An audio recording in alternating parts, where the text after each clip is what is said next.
Kita ambil contoh, salatnya orang Syiah. Di depan kepalanya ada batu. Tidak pernah disampaikan oleh para ulama manapun, dalam mazhab manapun tidak ada. Itu bisa kita katakan sesat. Sesat. Kalau Bapak Ibu tidak mau katakan sesat, saya yang katakan sesat. Itu ilmu ada.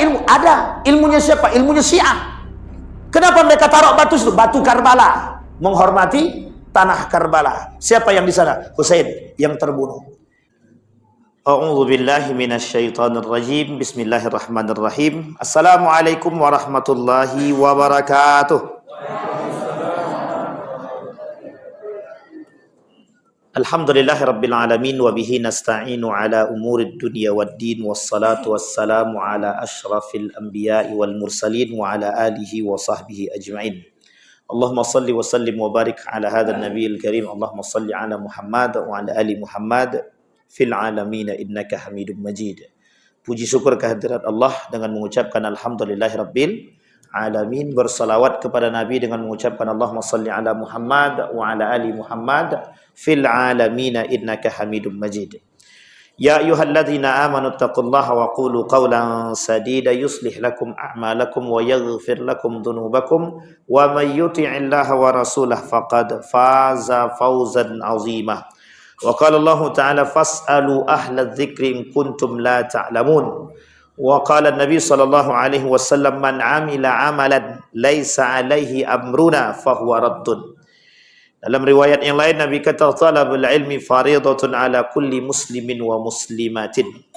Sadaqallah. Bapak Ibu sekalian yang berbahagia, mudah-mudahan malam hari ini Allah sehatkan, Allah kuatkan kita semua, Allah melimpahkan rahmat dan karunia-Nya kepada kita, insyaallah husnul khatimah dan istiqamah sampai akhir. Amin. Yang kita takutkan tuh semakin istiqomah semakin maju gitu kan. Maju softnya gitu. Jadi ada kemajuan yang pesat gitu. Ini sudah Ramadan yang hari ini yang ke-7. Malam ke-8 kan begitu. Besok 8, malam ke-9. Sudah 1 pekan. Tidak terasa sudah 1 pekan kita berpuasa. Dari Sabtu kemarin sampai sekarang. Cepat, alhamdulillah. Salah satu tanda hari kiamat itu memang begitu dia. Kata Nabi kata Nabi dalam hadisnya itu salah satu di antara datangnya hari kiamat atau tanda akhir zaman itu, kata Nabi, cepatnya berjalannya waktu. Jadi tak terasa, tiba-tiba ada 7 hari aja. Ini kalau tidak difikirkan bisa sampai selesai, ini dah selesai. Kalau tidak difikirkan. Baik, kita lanjutkan Bapak Ibu kesalahan dalam bulan suci Ramadan yang kemarin sudah kita sampaikan. Ada yang masih ingat yang kemarin Bapak Ibu? Ini masalah nih. Baru 2 yang pertama Bang. Yang pertama Bapak Ibu. Yang tak sholat, oke. Yang kedua, makanan, oke. Yang kedua, cuma 2 itu. Ada satu lagi? Tidak ada ya? 2 ya? Oke, baik. Sekarang kita masuk yang ketiga. Karena dia banyak poinnya, takutnya tidak sampai. Nanti kita sampaikan ada 1 hadis yang berbicara tentang khusus yang mubtilat atau muhbitatis shaum. Muhbitatis shaimin. Khusus hadis ini disampaikan oleh Nabi dan hadisnya sahih. 5 hal yang membatalkan pahala puasa. Nanti kita sampaikan dari poin yang nanti ada di sini. Kesalahan yang ketiga. Orang berpuasa tanpa ilmu. Orang yang berpuasa tanpa ilmu. Kita rujuk kepada ayat Al-Quran. Kata Allah dalam Al-Quran, hal yastawil ladzina ya'lamun wal ladzina la ya'lamun. Ini pertanyaan sekaligus pernyataan, sekaligus untuk menyampaikan kepada kita. Tidak sama beribadahnya orang berilmu dan tidak berilmu.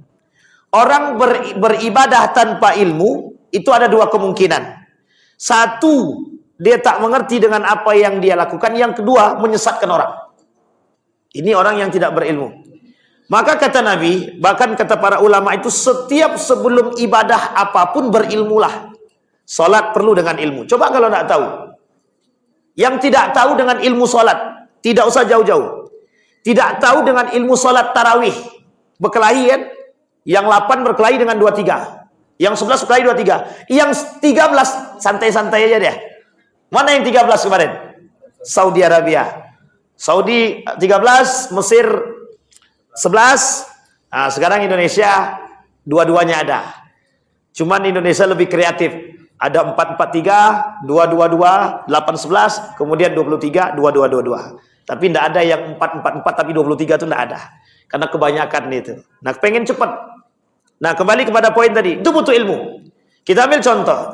Ada orang tidak berpuasa dan tidak sanggup dia berpuasa. Ini masuk dalam poin penting yang harus dipahami oleh ibu-ibu khususnya. Bagi ibu-ibu yang menyusui, ini penting sekali bagi suaminya untuk mengetahui ilmu fidyah, ilmu qada. Bagi ibu-ibu yang menyusui atau yang hamil atau yang sedang menyusui atau nifas, wajib tahu ilmu ini. Kalau dia takut akan bayinya, apa yang harus dia lakukan? Kalau dia takut dengan diri dia dengan bayinya, apa yang harus dia lakukan? Kalau dia khawatir akan diri dia saja, bagaimana cara bayar fidyah? Atau bagaimana? Itu ilmu. Dalam Ramadan wajib dipelajari itu. Insya Allah, mudah-mudahan kalau kita ketemu lagi, kalau Allah izinkan kita ketemu lagi, kita bahas itu. Fikih itu kita bahas. Biar semuanya jelas. Di mana letak dan bagaimana harus mengganti atau membayar fidyahnya. Karena banyak sekali pertanyaan itu yang sampai ke kami. Artinya apa? Kalau pertanyaan itu banyak sampai kepada para asatid, artinya perlu adanya penyampaian poin-poin penting daripada persoalan yang sering terjadi. Nah, kata para ulama, wajib berilmu sebelum beribadah. Fas'alu ahla dzikri in kuntum la ta'lamun. Poinnya kalau orang beribadah tanpa ilmu cuma dua. Satu, dia tak jelas apa yang dia lakukan. Yang kedua, dia tidak bisa jadi menyesatkan orang. Kita ambil contoh. One, menurut ente kira-kira zakat fitrah itu dibagikan kemana? Dengan gagahnya berkata, untuk 8 asnaf. Wah, misal. Atau dia bilang, untuk cuma 2 asnaf saja, fakir dan miskin. Dan ini ternyata ada ilmunya, Pak. Zakat mal dan zakat fitrah berbeda pembagiannya. Di mana yang harusnya 8 asnaf dan mana yang harus cuma 2 asnaf.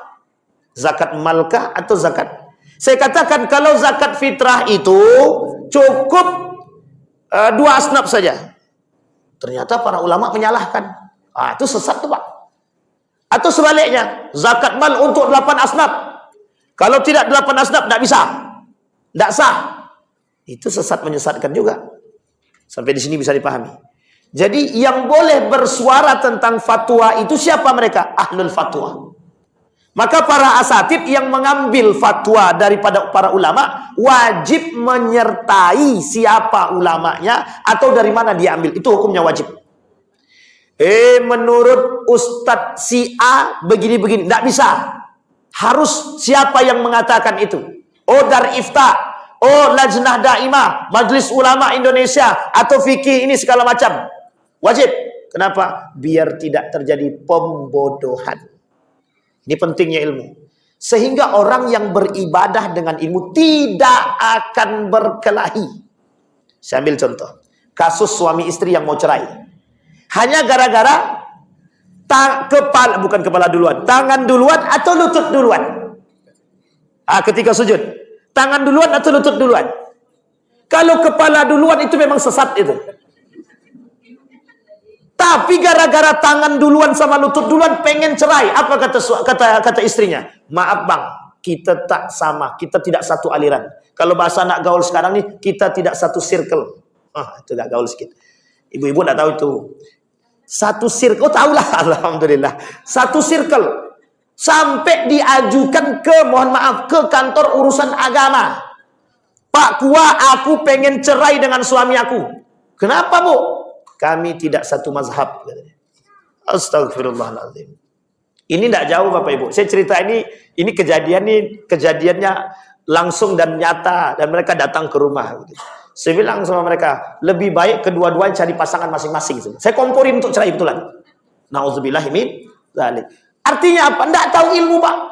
Ada lagi yang parah yang tidak tahu ilmu. Ustaz, aku tadi malam sudah aku talak istriku semuanya. Berapa kali? 3 kali lebih. Bahkan 10 kali ada saya talak, kata dia. Tapi tadi kemarin kami sudah pulang kembali, sudah rujuk lagi, kata dia. Astagfirullahaladzim. Coba bayangkan, ini dampak orang beribadah tanpa ilmu. Coba. Ini kalau kita kaji begini Bapak Ibu, ini habis kita kalau tak pakai ilmu. Kita ambil contoh paling sederhana lagi. Ibu-ibu beli ikan di pasar. Ada ndak yang minta sama tukang bunuh ikan itu pakai bismillah? Oh kan, tidak kan jawabannya kan? Enggak kan? Ada yang nanya bilang, kan itu bangkai Pak Ustaz. Kalau bangkai kan tak perlu pakai bismillah. Kalau dia bangkai tak perlu pakai bismillah. Tapi memasaknya pakai bismillah, makannya wajib pakai bismillah. Wajib. Tapi kalau ikan itu hidup, membunuhnya, contoh lele. Dibeginikan Pak, tak. Ibu-ibu ini kira-kira Bapak Ibu ya, ini kira-kira etikanya ada enggak membunuh lele begitu tuh? Sekarang pertanyaannya, membunuh ini pakai bismillah nggak nih, mematikan nih? Ternyata para ulama mengatakan harus bismillah. Meskipun ada yang mengatakan tidak bismillah. Tapi yang paling kuat harus bismillah. Bahkan ada yang paling ekstrim mengatakan wajib bismillah. Minta sama tukang pukul tuh, bang tolong dibismillahkan. Itu mesti kalau Bapak Ibu minta dibismillahkan, mesti asing di telinga mereka. Karena banyak yang tidak begitu. Termasuk pemotong ayam. Nah, ini tolong diperhatikan Bapak Ibu. Dan kalau bisa, ini bukan mengkompori. Kalau mau beli seperti ini, tolong beli di tempat yang jelas-jelas muslimnya. Sampai di sini bisa dipahami? Tapi itu diskriminasi. Tidak ada diskriminasi itu. Itu urusan agama kita. Agama kita mengajarkan hal yang wajib untuk kita turuti. Sampai di sini bisa dipahami? Apa kuncinya? Ilmu. Fas'alu ahla dzikri in kuntum la ta'lamun. Apa kata Nabi dalam hadisnya? Samillah, wajib bismillah. Kepada segala sesuatu perbuatan apapun itu harus bismillah. Sama persoalannya sejarah. Kenapa setiap sebelum setiap setelah sholat tarawih 2 rakaat ada sallu sunnatat tarawih rak'ataini jami'atan rahimakumullah. Kemudian ada kalimat al-khalifatul awwalu amirul mu'minin sayyidina Abi Bakr Siddiq. Kok hafal Ustaz? Dulu tukang baca, Pak. Sebelum saya masuk Muhammadiyah. Setelah masuk Muhammadiyah enggak ada lagi. Karena memang saya orang Muhammadiyah Bapak Ibu. Karena waktu di kampung saya murni Nahdlatul Ulama. Jadi saya sendiri yang Muhammadiyah. Jadi agak terkucilkan sedikit. Kenapa pakai ini? Ada sejarahnya Pak. Pada masa siapa? Bukan pada masa sahabat. Pada masa siapa? Bukan pada masa tabi'in. Pada masa siapa? Bukan pada masa tabi'at tabi'in. Terus pada masa siapa? Pada masa para ulama. Setelah tabi'at tabi'in. Kenapa kok ada? Untuk menghilangkan atau menghindari perbuatan yang tidak bermanfaat dalam waktu istirahat. Diambillah poin selawat. Maka dijadikanlah itu oleh orang Jawa. Ini merujuk kepada sejarah Jawa juga. Kerajaan Islam yang ada di Jawa. Untuk menghindari perbuatan yang tidak bermanfaat dan kelalaian jamaah dalam melakukan aktivitas yang lain. Maka dilakukanlah memperbanyak sholawat. Itu alasannya pertama Pak. Tapi sebagian kalangan tidak memakai itu. Contoh Muhammadiyah. Contoh yang lain teman-teman Salafi. Kan tidak pakai itu. Kalau Muhammadiyah mah nggak pakai dia. 4 selesai duduk di 4 lagi kemudian 3 selesai. Oke, ini Muhammadiyah itu cepat. Sangat cepat sekali. Cukup banyak yang sholat di situ. Karena cepat itu tadi. Cepat pengen selesai. Nah, tapi ini penting. Jangan kita mengikuti sesuatu tapi kita tidak tahu. Kita ambil contoh. Bapak Ibu yang berpuasa, apa hukumnya mentakhirkan buka puasa? Ini poin yang selanjutnya, kesalahan selanjutnya. Apa hukumnya mentakhirkan buka puasa? Makruh. Mentakhirkan buka puasa hukumnya makruh. Sampai di sini bisa dipahami. Jadi tidak mubah puasa? Tidak, makruh. Kalau ditinggalkan berpahala dilakukan tidak ada masalah. Sampai lupa pula makna makruh tadi. Sampai di sini paham. Tapi kan orang tidak mau paham. Ketika azan dia masih di tengah jalan. Masih cari makan. Sunnahnya untuk menghadapi puasa, berbuka puasa. Itu kalau bisa sebelum berbuka itu jangan di tengah jalan. Sudah di rumah. Itu ada sunnahnya di situ. Sampai di sini bisa dipahami. Sama dengan mengawali sahur. Hukumnya juga makruh. Mengawal. Jam 3 kami sahur, bosan. Habis jam 3 kami tidur. Nggak sholat subuh jadi. Itu yang dikhawatirkan oleh para ulama. Atau bukan itu, terlalu cepat dia sahur, nanti tengah hari sudah lapar. Tapi itukah poin pentingnya? Bukan. Bukan itu poin pentingnya. Ittiba'ul ulama. Mengikuti para sahabat, mengikuti tabi'at tabi'in, mengikuti baginda Nabi Muhammad SAW. Kenapa ada imsak? Bapak Ibu tahu kenapa ada imsak? Ini penting sejarah nih Bapak Ibu. Tahu alasan kenapa ada imsak? Karena ada perbedaan pendapat di antara kalangan para ulama. Ketika azan berkumandang, sedang makan, sedang minum, tiba-tiba azan. Mazhab mana yang mengatakan harus ditelan? Mazhab mana yang mengatakan harus dikeluarkan? Ini ilmu. Nah, sekarang saya tanya Bapak Ibu, ada enggak yang seperti itu? Ada. Itu ditelan apa dibuang? Oh, sayang kali. Kata mazhab Imam, maaf, kata Imam Abu Hanifah, sayang kalau dibuang. Tafsir, telan. Tapi kalau baru azan, tapi kalau sudah asyhadu an la ilaha illallah, itu masih ditelan juga, itu memang batal. Tidak sah itu puasanya. Sampai di sini bisa dipahami. Ini poin Pak, itu ilmu. Di mana kita dapat ilmu? Belajar Pak. Ini yang disebut dengan fikih puasa. Maka kesalahan ini sering terjadi. Sering terjadi. Itulah alasannya kenapa muncul yang disebut dengan imsak. Berapa menit? 10 menit sebelum azan. Bukan berarti kalau sudah imsak tidak boleh makan. Masih boleh, masih. Hanya saja harus pinter berhati-hati. Takutnya makan telur nasi di dalam mulut, azan berkumandang. Ketika kita buang sayang, tak dibuang, batal puasa. Madhab Imam Asy-Syafi'i mengatakan wajib dibuang. Madhab Imam Ahmad ibn Hanbal wajib dibuang. Madhabnya Imam Abu Hanifah, kalau dia minuman telan. Tapi kalau dia makanan, yang makanan itu masih belum lumat, maka keluarkanlah. Sampai di sini bisa dipahami. Tapi kalau makan cuma tinggal telan saja. Kalau telur yang besar dimasukkan tinggal telan begitu, tersedakwa Pak. Harus minum air lagi. Dan itu lebih batal lagi. Sampai di sini bisa dipahami. Baik, itu kesalahan yang kedua. Apa kesalahan yang kedua tadi? Yang ketiga tadi, ilmu. Wajib kita berilmu sebelum beribadah. Hukumnya wajib. Karena orang beribadah dengan ilmu, pahalanya jauh lebih daripada orang yang tidak berilmu. Sehingga Bapak Ibu, pentingnya ilmu dalam beribadah tidak akan menimbulkan perselisihan di antara satu dengan yang lain. Kenapa? Karena kita paham dengan ilmu. Kecuali yang zahir akan kesesatannya. Kita ambil contoh. Salatnya orang Syiah. Di depan kepalanya ada batu. Tidak pernah disampaikan oleh para ulama manapun, dalam mazhab manapun tidak ada. Itu bisa kita katakan sesat. Sesat. Kalau Bapak Ibu tidak mau katakan sesat, saya yang katakan sesat. Itu ilmu ada, ilmunya siapa? Ilmunya Syiah. Kenapa mereka taruh batu itu? Batu Karbala, menghormati tanah Karbala. Siapa yang di sana? Husain yang terbunuh. Mereka taruh batu di situ. Dan itu penghormatan kepada. Tapi kalau tangannya ke bawah, Pak Ustaz, bagaimana? Imam Malik, madhabnya Imam Malik, tangan ke bawah. Allahu Akbar. Kita madhab Imam Syafi'i, madhab Imam Ahmad bin Hanbal, madhab Imam Abu Hanifah, itu letaknya saja yang berbeda. Tapi madhab Imam Malik, sebagian di antara mereka tidak melipat tangan tapi taruh di bawah. Mereka tak lipat tangan. Tapi Syiah juga begitu. Sehingga ada ilmunya. Sampai di sini bisa dipahami Pak Bibi. Kembali kepada poin tadi. Yang ketiga, ilmu. Fas'alu ahla dzikri in kuntum la ta'lamun. Diperkuat oleh hadis Nabi, man amila amalan laisa alaihi amruna fahuwa raddun. Orang yang melakukan ibadah yang tidak ada pemahamannya, yang tidak jelas hukumnya, yang tidak jelas perbuatannya, dari mana datangnya tidak jelas, kita tidak tahu bagaimana keutamaannya, kepentingannya, maka kata Nabi itu tertolak. Sampai di sini bisa dipahami Bapak Ibu? Baik, selanjutnya. Tadi yang keempat sudah. Mentakhirkan buka, mengawalkan sahur. Itu terbalik.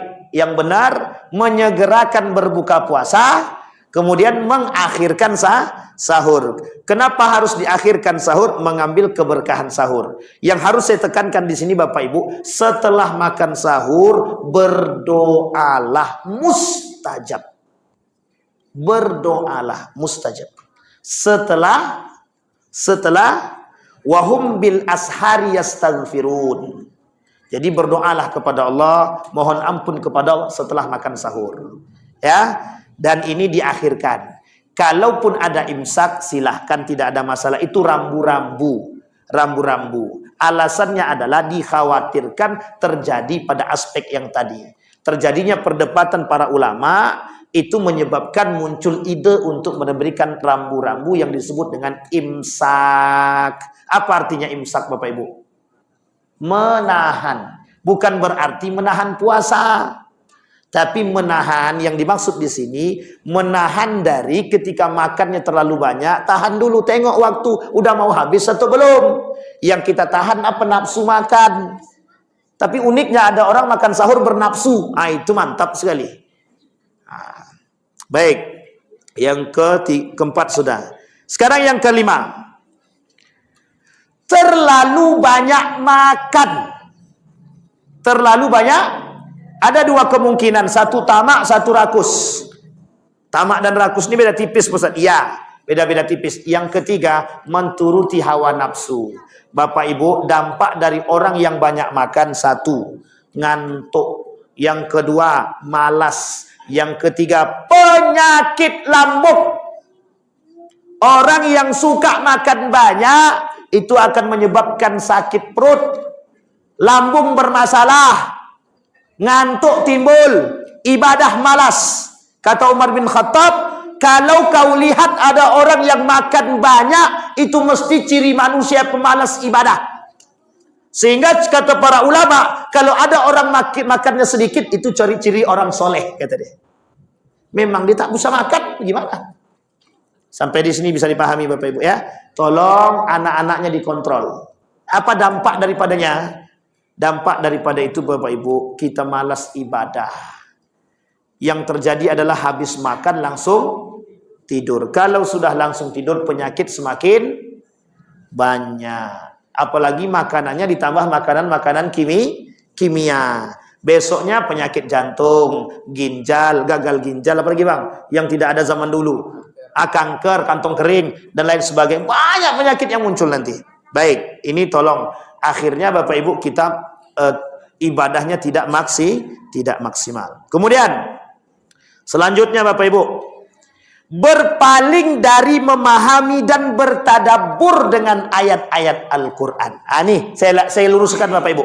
Tadi ada abang nih menyinggung tentang tadarus. Ini saya luruskan dulu. Apa arti tadarus? Yang benar tadarus itu yang malam ini mau Bapak Ibu buat. Yang malam ini mau Bapak Ibu buat namanya tahsid, ini namanya tadarus. Itu yang benar. Kenapa? Apa itu maksudnya tadarus itu? Mempelajari Al-Quran. Maka kalau malam ini tahsid, itu yang makna tadarus yang sesungguhnya. Tapi kalau kami cuma baca Quran aja, itu bukan tadarus. Qiraatul Quran namanya. Qiraatul Quran. Tapi ada poin selanjutnya, ada namanya tadabbur. Jangan cuma belajar Quran saja, tapi perlu adanya bertadabbur dengan ayat Al-Quran. Kalau kita di bulan Ramadan, yuk bertadabbur dengan ayat-ayat Al-Quran yang berkaitan dengan unsur-unsur Ramadan. Apa contohnya? Beribadahnya. Apa contohnya? Qiyamul lailnya. Apa contohnya? Selain daripada qiyamul lail, ada namanya menghidupkan siangnya. Bagaimana tahajudnya dan lain sebagainya. Bertadaburlah dengan ayat itu. Nah, salah satu cara tadabbur dengan ayat Al-Quran malam hari ini yang kita buat. Kajian-kajian seperti ini bagian daripada tadabbur ayat Al-Quran. Kalau dilaksanakan. Kalau tak dilaksanakan, belajar namanya. Kalau tidak diamalkan namanya belajar. Kalau tadabbur namanya dipahami ayat tersebut, dipraktekkan dalam kehidupan itu, baru yang disebut dengan bertadabbur. Nah, Bapak Ibu sekalian yang berbahagia, pemahaman yang ada di kalangan masyarakat kita, tadarus itu ya qiraatul Quran. Nah, sekarang kita luruskan. Yang benar bukan tadarus itu yang qiraatul Quran. Malam hari ini yang Bapak Ibu sebut dengan tahsin, itulah yang disebut dengan tadarrusul Quran. Sampai di sini bisa dipahami Bapak Ibu. Apa tujuan tahsin itu? Ada satu tujuan yang paling utama. tujuan tahsinul Quran atau mempelajari ilmu Al-Quran, terkhusus ilmu tajwid dan lain sebagainya, terkhusus ilmu makharijul huruf, ada namanya ilmu lahnun. Namanya ilmu lahnun. Apa nama ilmu lahnun itu? Ilmu kesalahan dalam membaca Al-Quran. Ilmu kesalahan dalam membaca Al-Quran ada dua. Satu, lahnul khafi. Yang kedua, lahnul jali. Satu kesalahan yang fatal, yang kedua kesalahan yang biasa. Kalau cuman salah tajwid Bapak Ibu, itu lahnul khafi. Kesalahannya masih biasa. Kalau tajwid. Tapi kalau kesalahannya pada makharijul huruf, itu fatal. Kesalahannya fatal. Sampai di sini bisa dipahami Bapak Ibu. Ini poin penting nih Bapak Ibu. Makanya saya sangat pas mendengar tahsin. Ini baru tadarus. Kenapa penting? Bapak Ibu sekalian yang berbahagia. Dulu kami waktu kecil itu diajarkan ilmu tajwid. Dari kami SD, sebelum SD itu belajar tajwid. Selesai SD masuk ke sekolah MTS, tajwid juga. Selesai MTS masuk ke Gontor, tajwid juga. Itu juga yang dipelajari. Tapi sebegitu seringnya mempelajari itu, tetap aja masih ada yang salah. Artinya apa? Kita butuh itu. Ini ilmu yang terus eksis dari dulu sampai sekarang, sampai nanti hari kiamat, itu ilmu tetap eksis. Sampai di sini bisa dipahami Bapak Ibu. Apa pentingnya bertadabbur dengan ayat Al-Quran? Dengarkan ayat ini baik-baik. Afala yatadabbaruna al-Quran am ala qulubi aqfaliha. Apa kata Allah? Tidakkah kalian mau bertadabbur dengan ayat Al-Quran? Kecuali memang hati kalian sudah mati, sudah tertutup. Artinya apa? Orang-orang yang tidak mau bertadabbur dengan Al-Quran, hatinya sedang perbedaan kita dengan orientalis. Orientalis baca Quran, orientalis bertadabbur dengan Al-Quran. Hanya saja mereka tidak Islam. Kita Islam baca Quran, menghafal Al-Quran, tapi tidak bertadabbur dengan Al-Quran. Sampai di sini bisa dipahami Bapak Ibu. Maka kesempatan baik malam hari ini manfaatkan sebaik mungkin. Saya kira itu saja. Mudah-mudahan ada manfaat bagi kita semua. Mudah-mudahan bisa menambah ilmu kita. Mudah-mudahan tetap istiqamah insya Allah. Fa'tabiru ya ulil absar la'allakum tuflihun. Assalamualaikum warahmatullahi wabarakatuh.